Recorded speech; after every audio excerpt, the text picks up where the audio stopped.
100/2025 media maker exam degree ലെവലാണ്. അതിൻ്റെ സിലബസാണ് നോക്കാൻ പോകുന്നത്. ആദ്യം GK 60 മാർക്ക്, പിന്നീട് ചരിത്രം, കേരള ചരിത്രം, ഇന്ത്യ ചരിത്രം, ലോക ചരിത്രം, ഈ 3 ചരിത്രങ്ങളാണ് നോക്കേണ്ടത്. ഇപ്പോൾ നടക്കുന്ന ഈ മേഖലയിൽ നടന്നുകൊണ്ടിരിക്കുന്ന മാറ്റങ്ങളൊക്കെ ഇതിൽ ഉൾപ്പെടും.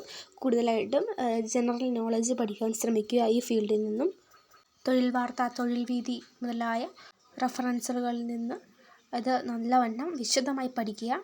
കിട്ടുന്ന എല്ലാ സോഴ്സും തന്നെ ഇതിനു വേണ്ടി പ്രയോജനപ്പെടുത്തുക. ഒരറിവും ചെറുതല്ല.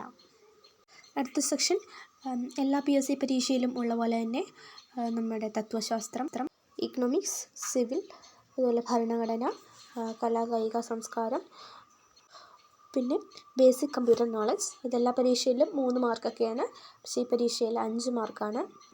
പിന്നെ സയൻസ് ആൻഡ് ടെക്നോളജി, അതിനെപ്പറ്റി ഡീപ്പായിട്ട് പഠിക്കണം.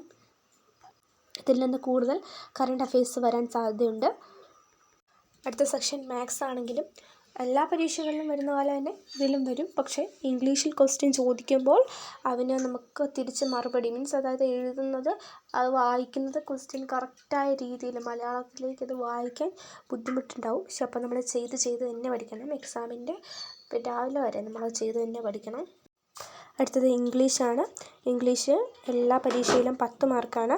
ഇതിന് 20 മാർക്കാണ്. പിന്നെ നിങ്ങൾ സെലക്ട് ചെയ്തിട്ടുള്ള ലാംഗ്വേജ് 3ലും കോമൺ ആയിട്ട് വരുന്നതാണ്. പദശുദ്ധി, വാക്യശുദ്ധി, വചനം ഏതാണെന്ന് നിർവഹിക്കുക. ഒരു വാക്ക് വന്നിട്ട് ഏത് വചനമാണ്. എല്ലാവരും നന്നായി പഠിക്കുക. വീഡിയോ ഇഷ്ടപ്പെട്ടാൽ സബ്സ്ക്രൈബ് ചെയ്യുക, ലൈക്ക് ചെയ്യുക.